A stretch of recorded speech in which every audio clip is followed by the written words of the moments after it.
All right, welcome back to Best Hour of Their Day. I have Bill Anthes on the line via Zoom. I'm looking at him. He's beautiful as ever. And let me give you a brief introduction, Bill, and you can fill me in where I've gone wrong. But you are owner, founder of Between the Ears, which is a personal development company. You're co-owner of CrossFit Morristown with your wonderful, beautiful wife, Kariana. And you are also a Special Forces veteran. Well, and let me also add, you're part of the Level 1 seminar staff. Yes, thank you. I'm actually no longer on staff though. I Oh, stepped away a few months ago. Yeah. okay. Well, I'm So there's a behind the curveball, times. just dropping a bomb right away. Oh my goodness, we got to edit that. No, that's okay. Well, Oh that was yeah. short lived for you, but I'm Yeah. imagining, it's because of how successful all this BTE stuff has been, and I would definitely want to talk about it. So, Yeah, we can definitely get into it, talk about it. No problem chatting so, about that. so let's kick off. I was just asking you offline. You're a Green Beret, and I was kind of like, "Is that GI Joe?" And you just laughed at me a little bit, but it's basically for some reason in this day and age, the Navy SEALs have become like the people that we reference when it comes to like next level shit in the military. Yes. Yeah, What? Navy SEALs are certainly in the spotlight quite a bit. Look, some of that's because they're the ones who have, I think, probably written the most books, but they also have done a lot of great work. And the unit that smokes Bin Laden is going to get a lot of publicity. Yeah, I guess You know, that'll do it. but uh, yes, they are very much in the public spotlight currently, for sure. But Green Beret is the similar, branch, if you will, of the Army, where the Navy SEALs is the special forces of the Navy, correct? Yeah, so each branch has within it its own special operations unit or units. The Army has three, four-ish kind of. They've got a little bit more, just it's bigger. There's actually an aviation unit, so the 160th, those helicopter pilots, best helicopter pilots in the world. From the ground side, there's like the bigger ones are Green Berets, which is Special Forces, Army Rangers, the 75th Ranger Regiment, which is actually a little bit more like Navy SEALs as opposed to Green Berets being like Navy SEALs. Both are incredibly well trained, highly disciplined, light infantry, raid forces essentially. So um, great units. And then you get into sort of some other units that do a little bit more specialized things. But yeah, within the Army, Green Berets, which are special forces, that's our official name. And then there's Rangers as well. The big question is who's the most badass? Which team is the most badass? The guys who don't talk about it. Oh, okay. All right. All It right. depends who you ask. It depends who Yeah. you ask. Yeah. Yeah. You know what's really cool about that is in um, with the changing shape and battlefield kind of thing, like the joint operations are, we need to have a joint operation like capacity. So, Army versus Navy is good for a football game. Um, but when all units, all branches are working together, you can get some really effective results there. Yeah, it's like 80s rap. We're all in the same gang, right? I did read Jocko's book, Extreme Ownership, and he gives a ton of shout outs to the army guys that he was working with on those missions. Yeah, yeah. I mean, it's we all wear the same flag. So why do you think though in the CrossFit world we see a lot more SEALs? Is it kind of just the same deal? Like the berets are there, they're just not talking about it? No, I don't think so. I think the Navy and specifically Special Warfare Command or whatever is ahead of the game from a physical fitness standpoint. They're definitely, they adopted CrossFit super early. Um, from a physical standpoint, they're definitely at the top of that. kind of at the top of the game. They were ahead of it before a lot of people. Honestly, Green Berets don't always have the best rap for their physical fitness. And I'm sure every SEAL out there is saying thank you for saying that, because there's like the fat old Green Beret, just can conduct some amazing operations, and our operational capacity is unrivaled, but we're not relying on our physical fitness all the time to do so. That has since changed, and they've kind of come up with the times. But within CrossFit, it makes total sense why there's mostly a SEAL influence or demographic there, because I mean they've been doing it for longer than most. Yeah, and then you have some influencers like Josh Bridges, pushing 35 years old, still making the CrossFit Games, and of course, it doesn't hurt when Dave Castro Yeah, is running the games, and he's a SEAL. Probably helps that trickle down effect. yeah, So, yeah. did you join the military straight out of high school? Did you go to school beyond that? No, so I went to college. I went to Montclair State in New Jersey. Played soccer there. Went for accounting. I majored in accounting, and then I graduated. Worked a couple years in public accounting, hated it, and then enlisted at 25. So I want to talk about this, your military experience, because I think this lends tremendously to between the years. You are, someone that I admire as far as your mental strength. I've seen you train. I remember one workout, we were working a seminar at Morristown, and we were doing like sprints up a hill. And I don't think I knew you very well. I was like, who the fuck is this guy sprinting? We had like medicine ball carriers. I was like, what is happening When right was that? That was before I was on staff, obviously. Oh yeah, that was years ago. I think you were, Okay. probably just, either might have only even been dating Cariana at the time. Oh yeah.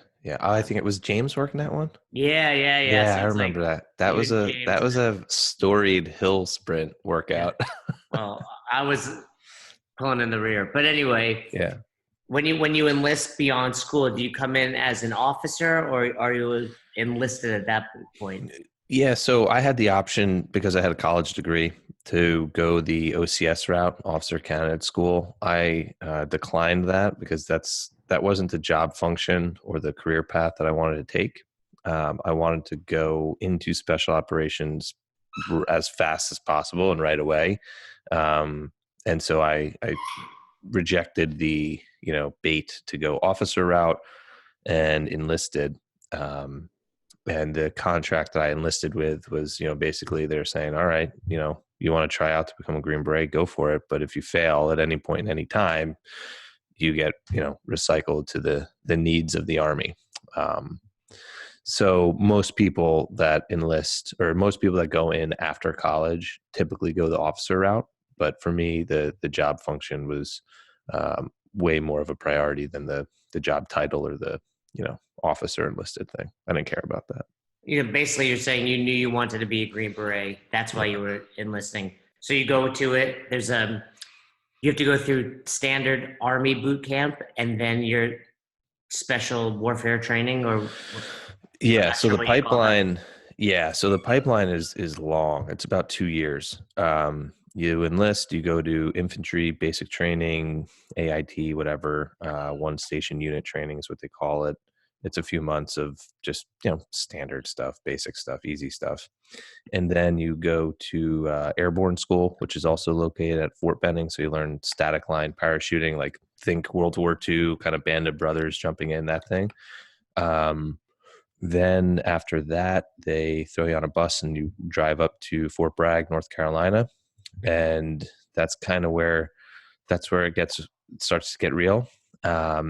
And the first thing you did when I went through, the pipelines changed a little bit, but the first thing you did, the first thing you always do is just get smoked, get crushed, doing push-ups, flutter kicks, that whole thing. But the first like formal thing is a prep course, so a month long beat down basically out in the woods to prepare you for what's next, which is selection. So you go through a prep course, and then at 6 months in the Army, I was in formation at Special Forces Assessment and Selection. not knowing anything. And so just having to, give it a go. That's what I enlisted for. So that's about a month, I guess 3 weeks of physical, mental, leadership, teamwork, assessment. And it was an awesome experience for sure. I definitely learned a lot. I learned a lot. A lot was validated. A lot was like just totally new. It was a pretty interesting experience. And then based on that, if you make it or not, you enter the Q course, which is about another, year and a half of training. You learn a language, 6 months of language school. You learn your job specialty. So for me, I was like an engineer. So I learned, blowing stuff up, building stuff, all that kind of deal. And then you learn tactics, survival training, culminated all with a unconventional warfare exercise called Robin Sage. Yeah, so it was about 2 years. So I enlisted in November 2010, and I guess in March 2012 is when I graduated. So it was a long trip. Yeah, I mean, you knew what you wanted to do, and it was between the years you made it. It And was. is there a Hell Week like Navy SEALs? We read, again, I suppose you're right now that I think about it. It's like Jocko, you know, everybody's read David Goggins' new book. I forget the guy's name who shot Osama bin Laden. He's got a book out, right? So you're right. Yeah. You don't read a lot of Green Beret books, but I suppose that's why we know more about it. Is there a Hell Week in the Green Beret training like there is in the Buds training? No, not really. Hell Week is a unique thing. Buds is definitely a storied selection. Every selection's fucking hard. I mean, am I allowed to curse on this, by the way? Well, I think we're clean, but you can Oh, curse. all right, all right, I won't all be right. editing. That'll be the last one. Every selection is hard, and selections are across the different branches. They're hard for different reasons. So Hell Week, no, in Special Forces selection, there's nothing like Hell Week. I had periods of time, much longer than a week though, like in between the holds. So when you're waiting for another phase of training to begin, where every day you're just getting crushed, depending upon who's in charge of you. In Special Forces selection, there's a team week, which is pretty brutal. I think it might be, I don't know how many days it is, maybe 4. Time just all kind of blurred together. And that's brutal. That gets a lot of guys. But there's nothing quite storied like Hell Week, with dudes like, flash banging you, 60 gunning and spraying you with a hose and that kind of stuff. There's nothing like that. Goggins talks about becoming a sugar cookie and all that. And by the way, if you're listening, that was one of my favorite books that I've read this year. Can't Hurt Me. Did you read that book, Bill? I did not. No, I did not. So, you can't see it, but he's got a look of disdain on this. So, all right, you go through this. What year did you wind up, retiring or leaving the military? Yeah, so I got out November 2015. And had you found CrossFit, or did CrossFit come to you, when you left? So I had found CrossFit. My brother introduced it to me, I want to say like 08, 09 timeframe. So he was in the Air Force. He was a C-130 pilot, and he went on, he was deployed to Iraq or whatever. And they were like, flipping tires, doing just old school kind of like .com stuff. And so he would tell me about this, and I would go to the website and be like, Snatch 1111111. What the hell is this? So he actually came back and we did a workout. You'll appreciate this. We went to like a Bally's and we were doing still around. I remember having a membership in college to Bally's. Yeah, I don't think they are. I don't think they are. But we went to a Bally's and tried to do Barbara. All right. So for those listening, 20 pull-ups, 30 push-ups, 40 sit-ups, 50 squats, rest 3 minutes. Yeah. Brutal for 5 rounds. Yeah, I mean, so for 5 rounds. To this day, if you do that right, it's one of the hardest workouts. Yes. 5 rounds. So I look at that. I'm like, I can't do 1 round. I can't do 20 pull-ups. Of course, I don't know what a kipping pull-up is. This is back when you're an accountant. Yeah, this was, yeah. So I graduated college anyway. And I was an All-American soccer player in college, so I fancied myself fit. I loved going to the gym, whatever. Was curious about what this cross thing was, mostly because I just had I couldn't understand it. I saw the results from him. He was like shredded, and it's amazing what like 4 months of no booze and working out all day will do. But I guess that's for a different episode. But anyway, so we go do this. I'm like, dude, I can't do 20 pull-ups or whatever. It's like, oh, you know what? Just whatever. Do as many as you can, this and that. He puts 135 on a barbell. He didn't even know, like, really what the deal was. And I'm like, I can't do that many squats. So it's like, all right, we'll just do the bar. Well, of course, the bar quickly turned into like, an air squat because he was still kind of figuring it out. And I remember finishing that workout, which I could only imagine how awful it looked. Laying up at the floor, feeling I was going to die, thinking like, what is this, and why haven't I found it earlier? And from then on, kind of being hooked. And that was years before CrossFit. But I knew I was going to go into the military at some point. I knew basically it was just a matter of me getting out of my own way and committing and not finding reasons to not pursue what I felt was meaningful to me. And I knew that if that one workout could elicit that result, then this was the best thing for me to prepare for my military career. And let me make this clear. You were trying to do barbell with weight? Dude, I'm not proud of it. But that's what you're saying. You were saying you were doing the 50 squats with 135. You were trying. That's what you were. Yeah. I mean, I think about that now, and I had no because he didn't really even know what was going on. I obviously had no idea what was going on, but I remember thinking like, I can do maybe 10 of those. But it was just so. What was fun about it was like it was just like, all right, we'll figure it out, and it was very much that old school kind of mentality, which I don't know, I think we've evolved since, but to still have that, oh my God, wait, we did what? Or we tried to do that? Yeah. It's funny. Yeah. People these days don't realize, even back one of my first times I did Fight Gone Bad before I had the affiliate at a Globo gym, I'm like setting a 1 minute and like walking over to another minute. Like it's not, you didn't know any better till you went to your level 1, and they weren't happening every weekend like they are now. Well, I was actually living in Dallas, Texas for about a little over a year before the military. I hated accounting. I quit that. I went down to Dallas, whatever. It's a black hole of a year, but basically I just trained all the time. And I was training in a 24-hour fitness. So they had no bumper plates. They obviously had no kettlebells. There was no rower, sumo deadlift. I did 1 billion sumo deadlift high pulls because that was the sub for if you didn't have a rower. And then the first time I was actually in the first time I did a real workout in a proper CrossFit gym was the day I met Kariana and walked into CrossFit Marstown. All right, let's talk about that real quick. So what year is that? This is post-military. No, this is pre-military. Oh, this is still pre. You were with Kariana. So we met right before I left, right before I shipped out is when we met. I was a member. We were friends or whatever. It was really cool because, I was going into the Army and there was never any real thought that it could be anything else, for a lot of reasons. And then, what started as a just awesome friendship and someone I had a tremendous amount of respect and admiration for turned into, just my wife now. So that's pretty cool the way that worked.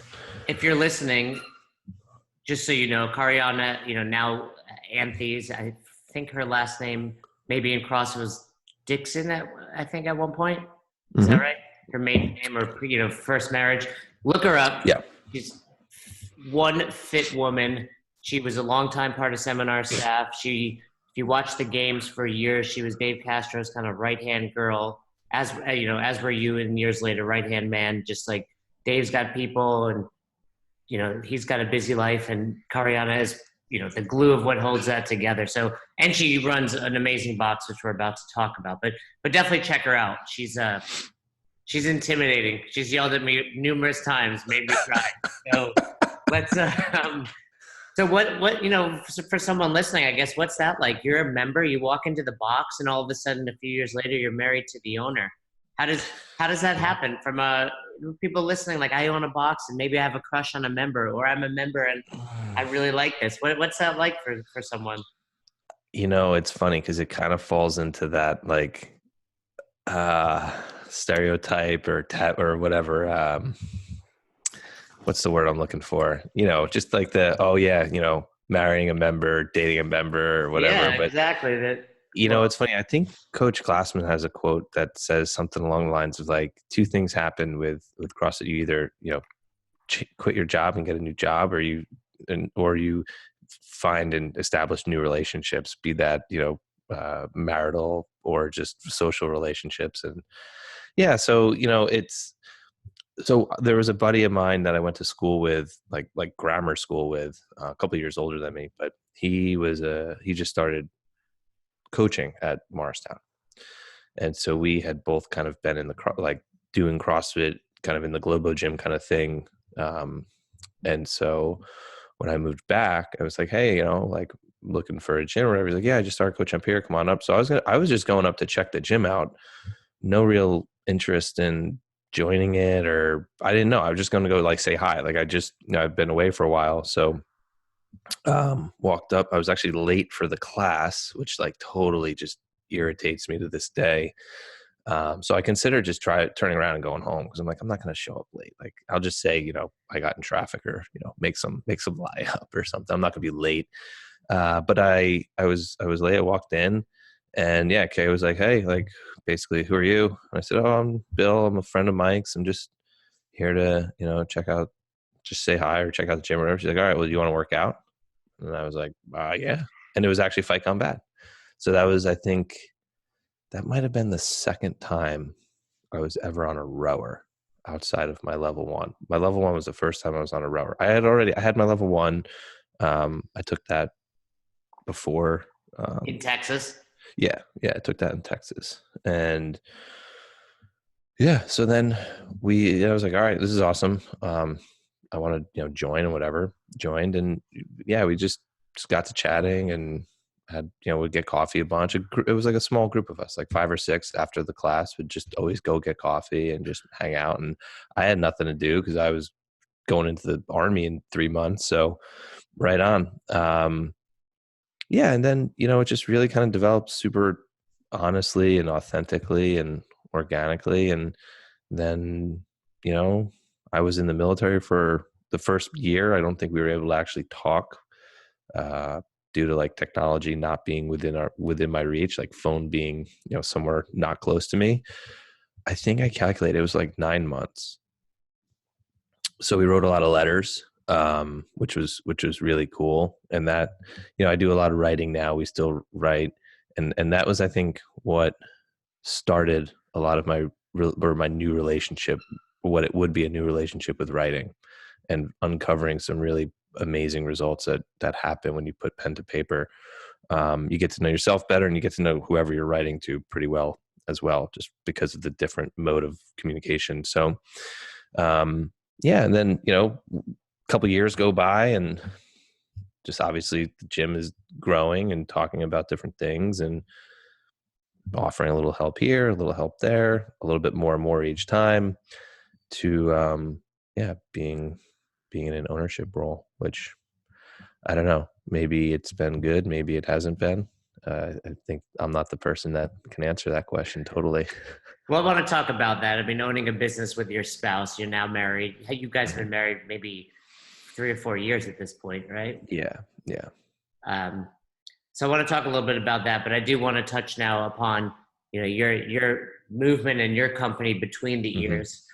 You obviously, we've just discussed your entire military background, which lends itself to between the ears, right? I assume it's all about developing that strength. Coach Glassman's quote I love, it's the greatest adaptation at CrossFit happens between the ears. Is that kind of where that?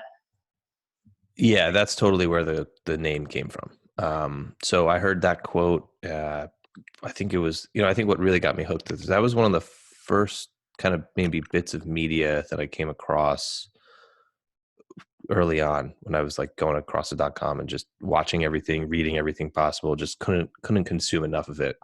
And I heard that one pretty early, and I was like, yeah, that makes sense. That it clicked for me on a personal level because I always felt that my mental strength, whatever that is, was my greatest asset. So I was a first team in soccer college. I was not technically the best player in the country, even though I was assessed and rated as the best midfielder in the country. So my mental strength, how I approached things during the season, in the off season, training, just basically every day, and certainly on the field, was something that I felt was lended itself to me being successful. Just like really how CrossFit does that, and it can certainly do that. So it made sense for me. So I love that. I love that quote. And as I sort of worked through coming up with this idea for this company, I guess I still kind of struggle calling it a company because that sounds very official. But yeah, looking at past experiences, looking at like mindset being an asset we can train. I think if we look at how often we train our physical bodies, it's pretty good, especially in the CrossFit space. How often are we intentionally training our mindset? I think that there's a little bit of a deficiency there, and there's not and it's not for shortage of information. I mean, we were talking about it before, but like books, and there's a million resources out there, and sometimes I think it could be information overload. We're just getting blasted with different, if you're a subscriber to like Medium, I mean, you read that and you're like, oh my God, I have to rework my entire life every day. Every morning that email hits the inbox, and you're like, numbers and promises, like 7 ways to improve your productivity and 9 different tips for this and that. But anyway, the between the ears really is a specific way to look within and develop your own mindset, looking at things like how you confront things, and it's a personal, it's an intimate experience, and it's also one that's shared usually with others, not so much in like we're going to go around the campfire and tell stories thing, but you know um, events that I've run have always had like a team element. So it's you're in a group of people. So if someone's listening, that's very interesting, everything you're talking about. And I agree. It's like we train our bodies, not our minds. And I think that's true in so many aspects, right? What are some of the ways, first and foremost, it's like, okay, I want to learn more about your company. What are some of the options they can do? And then I want to talk about what are some things people can do just right now. You're listening. I want to try to improve my mindset, learn from you. But what are some of the options you have for people to Yeah, dive in? so I just actually in January I launched like an online training program, which was really cool. I'm reworking it though to have it be sort of like an off the shelf kind of program. So it should be really. I'm actually having a call with the app people right now or after this to release it. But it's a 12-week program that each week there's a workout, physical workout. There's a mindset topic, and then we kind of wrap it all together and package it in a awareness exercise via journaling. So that's where the writing kind of gets into place. And so, for those folks, I got great feedback of the first group that kind of tested it. But looking at what you can do today, thinking about just like where are you right now? Thinking about your intentions with how you do things. Just trying to observe your thoughts, observe your energy. I'm a big advocate of just awareness, having the awareness, starting there as a way to just see what it is. And it's going to be different for everybody, So I know there's a lot of people out there that give advice. I don't feel like I'm in the business of giving advice. Because I don't know where you're at right now. You're like the expert on yourself. So if you can observe your own thoughts, if you can observe your feelings, if you can be honest with yourself and really try to exercise that awareness, then that's a great starting point. I would say, real quick, if right off the bat, do a workout, have a pen and paper right next to you. As soon as you're done, just write whatever you came to your mind for 5 minutes. And it could be awesome. It could be nothing. It could be like, I haven't written in forever because I type, whatever. It just doesn't matter. Just start to write something. Guaranteed after you start moving your body and then you sit down consciously and be like, okay, I'm going to capture some thoughts. You're going to surprise yourself. And it's going to be really cool. I think it's going to be, um, it's going to be a little bit of a challenge, and you might resist it because you've probably been burying some stuff, but it's pretty cathartic when you do it. That's a cool idea. Do you find that when people exercise before doing that, it elicits a different response? I do. Yeah. So Yeah, that's I do. important. That's an important aspect to it. I'm sure we'll talk more about that. But Yeah. it's exercise, then journal. Yeah. So there's a workout. So here's one. So the first week, is 5 minutes of burpees, rest 5 minutes, 5 minutes of burpees. The goal from a physical standpoint is to try to match your score from the first round. Physically, like, is that going to happen? I don't know. Probably not. If you Depends go how hard, hard you go, right? right? Yeah. If you go hard and it's, hey, but the mindset focus is best effort. So you're just going to just give your best effort. And so I kind of go into a little bit of that. I type up some thoughts. I just give some food for thought, a couple definitions that are not like Merriam-Webster definitions, but like, hey, for purposes of uniting us all on the same page, this is what I mean by that. And then, and then you execute the workout with best effort kind of being the theme for that. And then afterwards, you just write. So I'll post up some questions, some like kind of guided journal questions in case you're having some writer's block. You don't have to answer them because I'm a big fan and advocate, like, write what you came up with. Here's a couple things to give you a little bit of a nudge, but by no means do you have to, answer these questions. I'm not collecting answers and creating papers. And that system of doing a workout with this topic and this intention and this focus combined and sort of wrapped up with a journaling piece is really, really cool. Yeah. And it's amazing what people stumble upon, come across.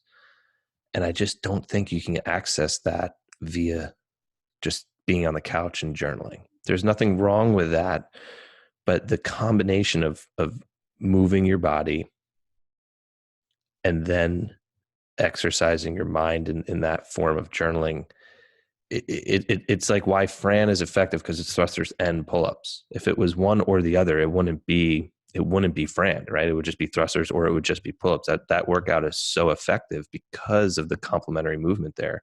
I view developing your mindset or getting in touch with yourself the same way. A little bit of movement, a little bit of mindset, or via journaling.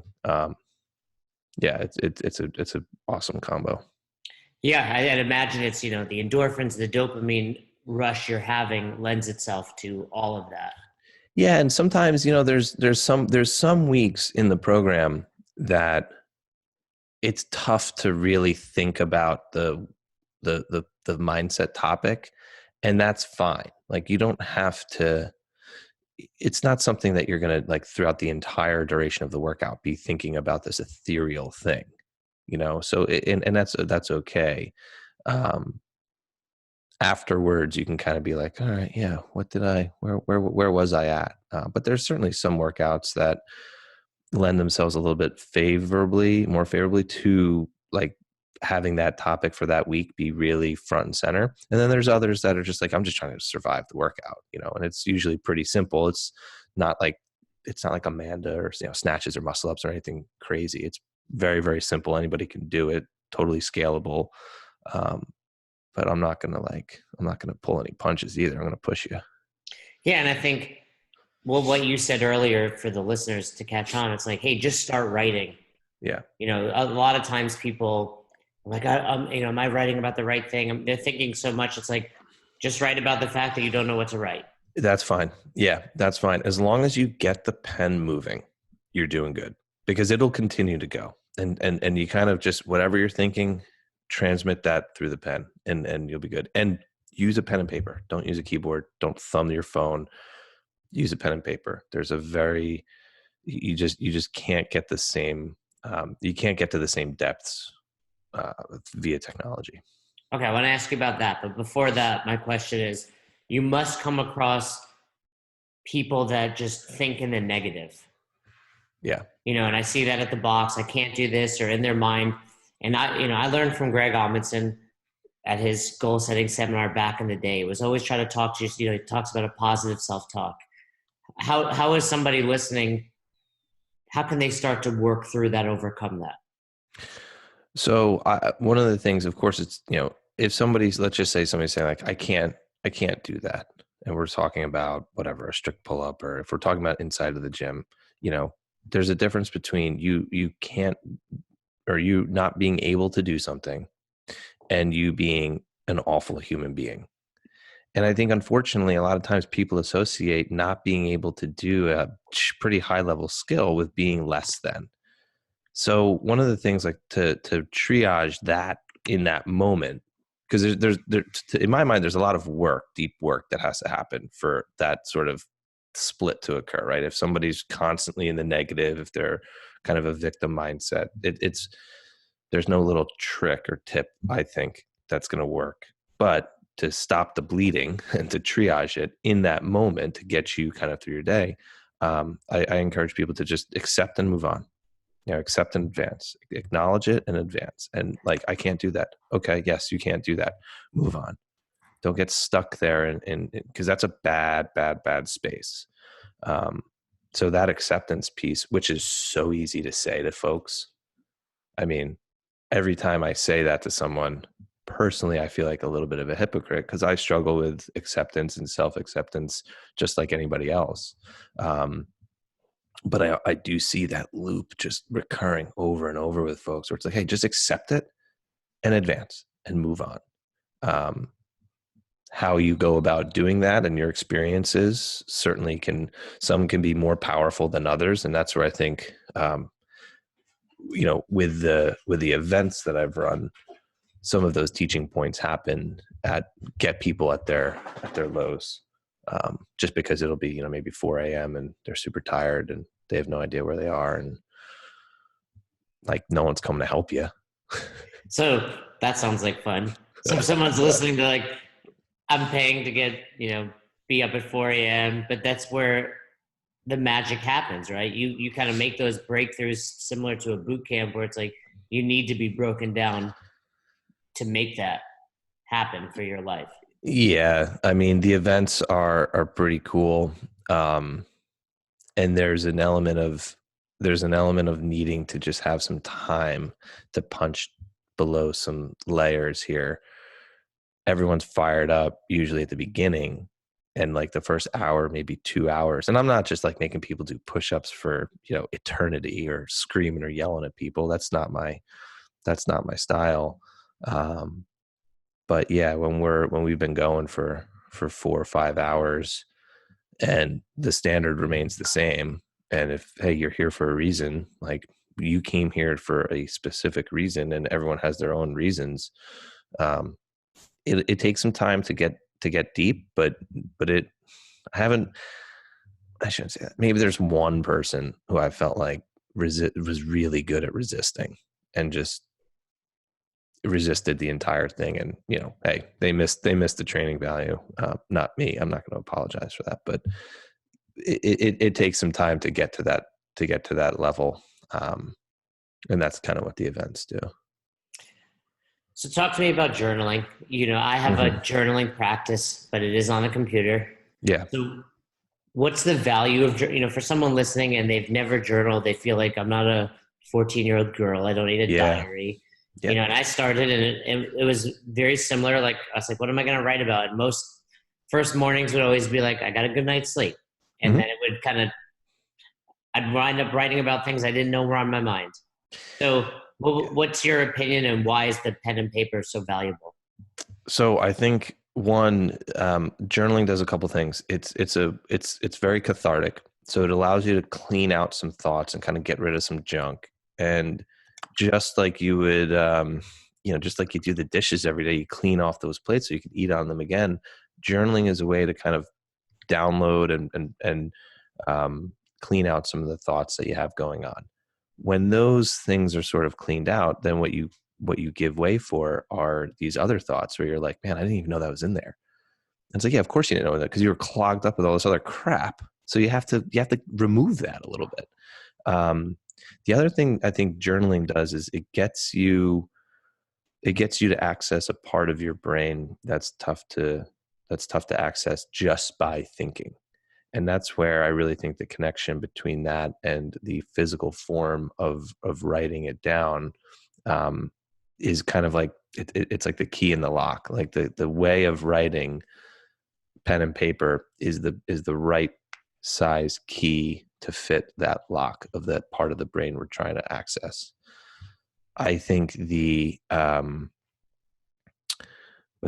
think the part about it that's always really cool is you start and you have no idea where it's going to go, but you can't get there you can't get to those turns that you're making or with your thoughts from before.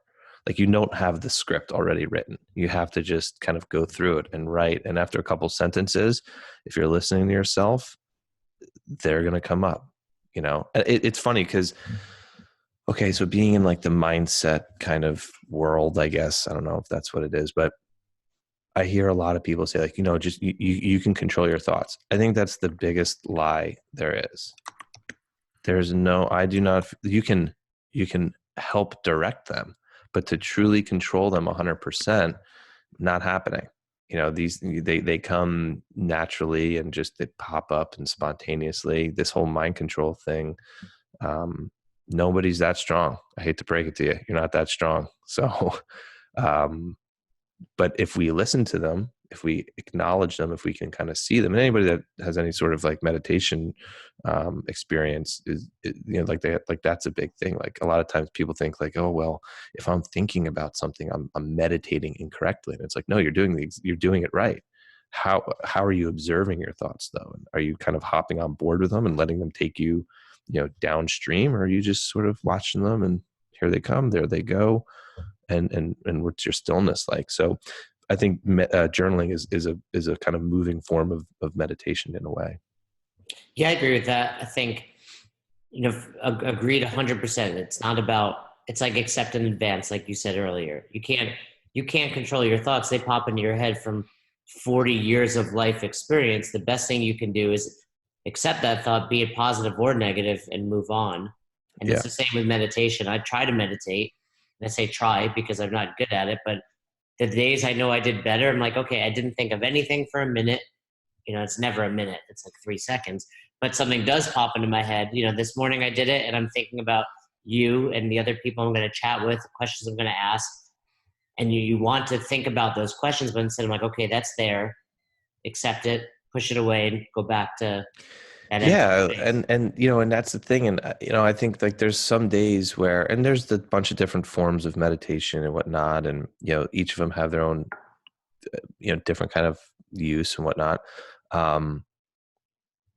But like the purpose of meditation, to have that presence and that mindfulness, one of them might be like, okay, yeah, you have a bunch of work to do. So you have interviews lined up, you have questions, you have, your job, and like, that's fine to have those come up. That's natural to have those come up. But the purpose of you meditating right now is to be present, is to be mindful, is to be aware. And, this interview is going to happen one way or the other. You being in your meditation practice, that's the purpose of your being right then, not to work through the questions that are going to come up. So really to have that presence and that ability not to stop everything, and just be like, and just stick your head in the sand and just have zero sensory input, but just to be present and be like, okay, yep, these thoughts are coming up. I'm thinking about this, acknowledged, and then, but I'm here. And you focus back on your breath or your mantra or whatever your practice looks like. I think that creates a very good relationship with our thoughts and our responses to them. If we can respond to them versus like react to them, I think that's kind of the trick. That's kind of the key. As you're saying all that, I'm laughing just because It's 2019. People, I feel like there should be a new disease called, adult onset ADHD. Yeah. So how do I think I should actually write that down. That I don't know if that's in the DSM-4 or whatever for psychology, but I feel like that's a disease, and I feel like I'm guilty, but I'm actively working on it. So and I'm just basically saying we have a phone, we have notifications. When I'm driving, if I'm at a red light, my initial reaction to this day, even though I'm working, is to pick up my phone. Yeah. So, and I have a couple tips and tricks that I use to improve, be it about that or just mindset in general. I always like to leave the audience with like, what's one solid tip, trick, piece of advice you would give out? Like, what's the most important? Somebody's listening, just give them one real tangible thing right now. What are you doing right now? And what you're doing, do what you're doing right now. So if you're driving, you are driving. Like, just what am I doing right now? And to have that be the presence, because you're going to be listening. You're going to be, hopefully you're going to see that it kind of draws a little bit of a line, right? So, we're having this chat. If I'm, messing with my phone or, doing other things, clicking around, doing emails, of course I would never disrespect you like that, Jay. But, You're definitely not on Facebook right now. No. Or the driving. Let's go with the driving thing. Like, you're driving your vehicle. Not the time to do your emails, not the time to update your statuses, not the time to do this, that, the other. Does it happen? Of course it happens.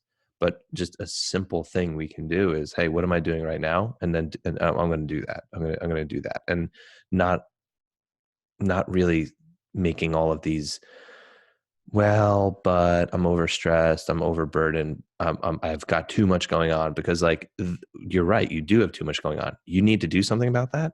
And just trying to be more productive while eating, driving, and sending an email, that is just furthering the problem.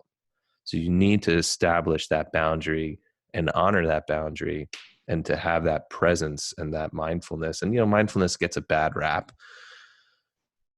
but it is, to your point of like adult onset ADHD, I think mindfulness would be the kind of cure all pill for that, where like, hey, what am I doing right now? And do that. And you're not doing your phone, you're not doing your emails, and you're also respecting and honoring that person who you're responding to or whatever, by giving them the time, your undivided time and attention. So yeah, I don't know if that helps. No, that definitely helps. And I think, one thing I just try to do is, obviously, while we're talking, I'm definitely not doing any, I take some notes here and there, but even in person, I know yesterday, for example, I'm at the box, I finished the workout, I'm just kind of chilling out, doing nonsense on my phone, and someone comes up to me to chat, sits down next to me, and I immediately shut my phone and put it down.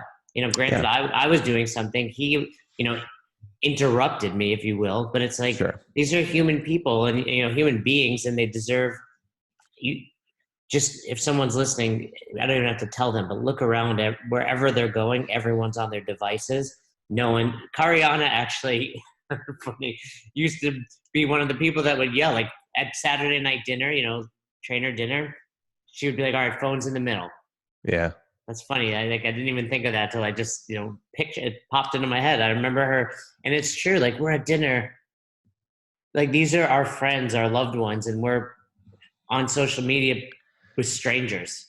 Yeah, it's really weird, and it's funny because I think it's not funny. It's sad and it's toxic, but you are not how many followers you have.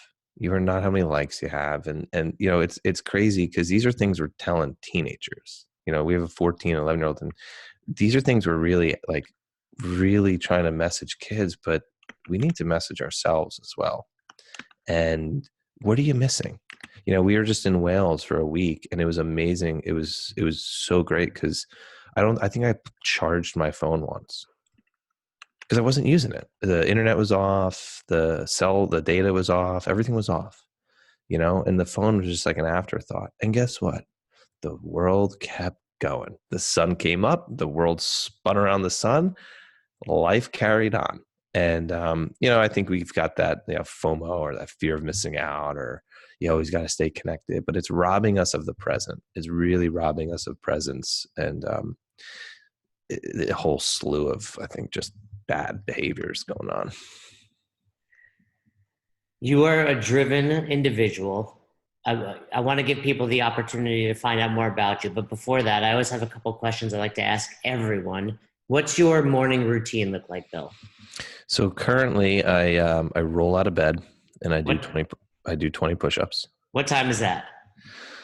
It depends on when my little 8-month-old black lab decides to make the world's worst noises. So it's Because not noon. It's not noon.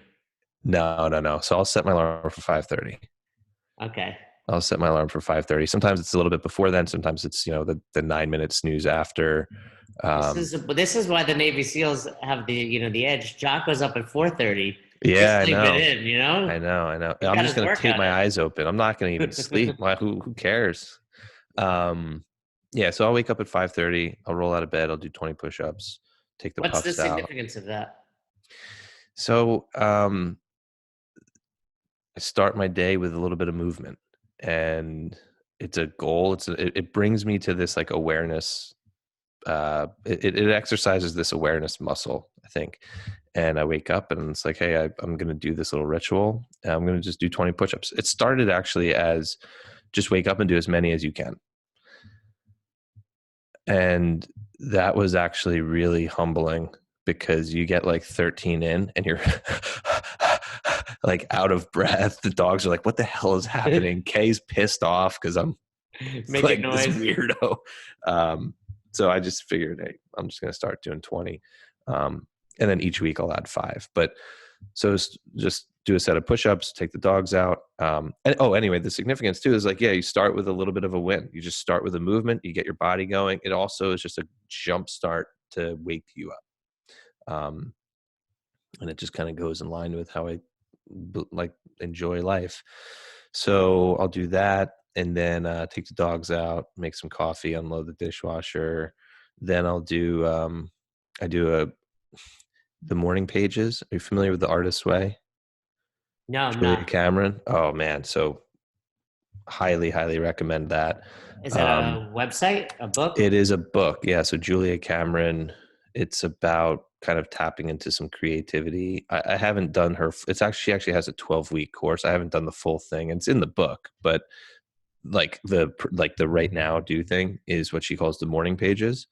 3 pages of long form journaling, and if it's I hate morning pages, like okay, fine, start with that though, and just keep writing. So I'm pretty good with getting back into that routine. Make a cup of coffee. Kay and I try to have a cup of coffee together. Um, And those you, listening should know you have two kids as yeah, well. 2 kids. So we get them up around 6:15 ish, roughly. Um, Try to do a meditation. Maybe it's 10 minutes to 20 minutes on the higher end. Um, yeah, and then the kids get up, and then we do breakfasts and That gets crazy. chat with them and lunch, and it's that whole routine, and then they're out the door, and then that's about 7 o'clock ish, and then life starts. But it's interesting that almost everyone I've had on is successful. I mean, I should go back. Everyone I've had on is successful, but almost everyone also has a morning routine. I've had Austin talk about it. I had David Osorio talk about it, but it's something. And it looks a little different for everyone, but the point is, everyone has. Truth is, it kind of has the same vibe and same feel. How people go about it is a little different. Yeah, and I think I've struggled with like a morning routine. I've known about the utility of it forever, but it's like I don't know, like what is mine going to be? And my advice would be like find something that you like doing that works for you. If you can incorporate a little bit of movement, if you can incorporate a little bit of writing, and if you can incorporate a little bit of stillness, don't overcomplicate the meditation thing. Sit there and just breathe. Sit there and just be still. Sit there and just open your mind to what your thoughts are. Call it meditation. It's fine. But finding something that really works. I have no problem at all getting up at early hours, and with the morning routine, what's kind of cool is like I enjoy it. I like getting up for it. It's if you're gonna have your morning routine, I think Dave does like the cold shower thing, right? David Osorio, yeah. Yeah. So, but if you are like, if you absolutely dread and hate, and beyond the like extending your comfort zone thing, then don't do it. Maybe you splash some cold water on your face if you want to do the like cold water thing. But find something that you enjoy doing that works for you. And it's a great, you wouldn't walk into a class, throw 95 pounds on the bar and just 3, 2, 1, go do Fran. You would warm up. You would warm up for that. And everyone's going to maybe need a little bit more warm up on the thruster, maybe a little bit more warm up on the pull up, a little bit just general warm up, whatever. But you're warming up for your day with what you need to do, with what's appropriate for you. So yeah, the morning routine thing, find something that works for you, and stick it out. And I think it's a great way to warm up your day and kind of put you in the right headspace. That's solid advice there. We've talked about this right before you got online. Last question I'm going to ask you. You have 2 shelves of books behind you. What is one book you'd recommend to the listeners? You've already mentioned a couple along the way, but do you have another one that you'd mention everyone should read? Man, if I could just narrow it down to one, I'll say give me a second here. If there was just one, a book that has, I'll get personal with it. A book that has incredible personal meaning to me is The Alchemist. I read that last year. I loved it. Why does it have so much meaning to you? I feel like it was, I feel like it was in parallel to so much of my life. Trying to seek out a personal legend, just having the hardship of the distance between your loved one, unknown. It really just rung so true in so many things, to me, to my relationship, to my life. And yeah, it just really hit home, and it meant a lot. Where can people find out more about Between the Ears? So you can go to, unfortunately, Instagram is like probably the most consolidated form of info. So my Instagram handle is at Between the Ears, BTWN, the ears. so it's abbreviated, BTWN, the ears. Yep. My personal handle is pretty much the same, at Bill Anthes, ANTHES. And then I have a website, betweentheears.com, as well as btepractice.com. And soon, hopefully next week, the BTE app. Ooh, so you'll be able to download it on all app platforms? Yep. So it'll be, it'll be a free app or whatever to download. It's really, the purpose of it is really to house the BTE practice, that 12-week training program. But then there's also going to be like a chat feature on there. So, if there's 1,000 people on it and you're sort of in the Between the Ears kind of community, you can chat with different people, ping them. The community piece is huge to me. I want to provide an outlet for ongoing communication, interaction, and the app is a cool way to do that. So. And your seminars happen around the country. People can sign up, go learn from you. Yeah. Around the country might be a bit of a stretch. I've done a few. I did one out in Chicago. That's probably the furthest I've traveled for it. Usually they're here in the New Jersey, New York area. But yeah, you can always, if you're interested in me coming out, yeah, I'll travel.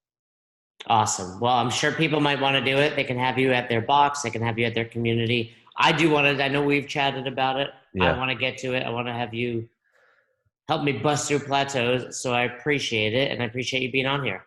Jay, I appreciate chatting with you, man. It's always a treat to catch up with you. Thank you. Thank you.